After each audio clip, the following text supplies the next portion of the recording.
So, Gary, maybe you can tell me what it is that the U.S. government is really sort of on about in regard to you, and your perspective on it. The main thing that concerns me, I've made full and frank admissions all the way down to police interviews that yes, I did obtain unauthorised access to these systems, but they're piling on these ridiculous damage claims. And I've since found out that for it to be worth a year in prison in America for an extradition case, it has to be worth at least $5,000 damage because it comes under cybercrime. So, as if by magic, lo and behold, every machine I was on, I'm accused of causing exactly $5,000 worth of damage to. So it's patently untrue.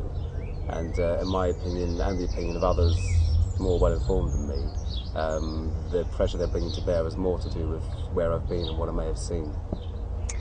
If you could confirm the existence of extraterrestrials and their contact with us, then that would be good. But to me, it was more important to have this free energy system.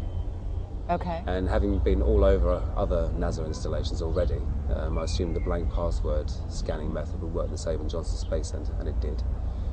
Once I was in there, I used various network commands to strip out the machines that were in Building 8, and got onto those. And the very first one I was on literally had what she said. I can't remember if it was filtered and raw, processed and unprocessed, but there was definitely folders whereby there was a transformation in the data taking place between one and the other.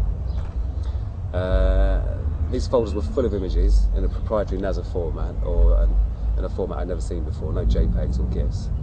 Huh. They're also 200 to 300 megabytes in size, and being on a 56k dial-up modem, there's no way I was going to download it. It's like 5 minutes per megabyte. So what I did, the remote control program that gives you graphical control of the machine, turned the resolution right down, turned it down to I think 4-bit color, and then on the desktop of the NAS machine, navigated to the folder, double-clicked on the first image, the application launches, the image comes up on the screen, but it's still very, very slow.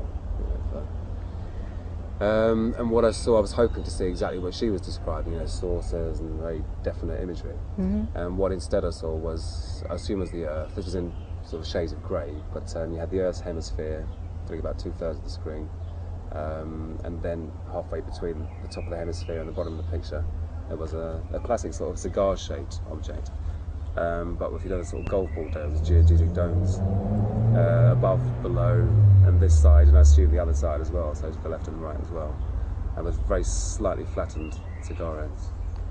No seams, no rivets, no sort of telemetry or antennae or anything like that, and it just had a feeling of not being man-made. There was none of the sort of signs of manufacturing. So in essence, it was a craft, is what you're saying? Yeah, yeah. And when I first saw the top half of it, I thought, oh, well, a boring satellite picture or something. But as more of the thing was revealed, it was obvious it wasn't like any satellite I'd ever seen. Wow. And I've been space mad since I was about 14, so I've seen lots of pictures of satellites. Okay. So can you tell me what else you found? Because I know that you have something, has some information in regard to non-terrestrial officers. Is that right? Yeah. There was an Excel spreadsheet, and the title was non-terrestrial officers. Then it had names, ranks. It wasn't a long list. Didn't even fill a whole screen, I think. Well, could you just generally say how many? I mean, if you were to guess, are we talking 20, 50? 20. Uh-huh. Maybe 30. Mm-hmm. Did you notice if they were male or female by chance? That I can't remember. Okay. First names and last names? Definitely ranks, but nothing to say, Army captain or Navy captain or... So the designation wasn't there as far as which organization they worked for. Huh. So I mean, that was entitled non-terrestrial officers, and obviously it's not little green men, so I was thinking, what force is this? And that phrase is nowhere to be found on the web or in official Army documentation or anything.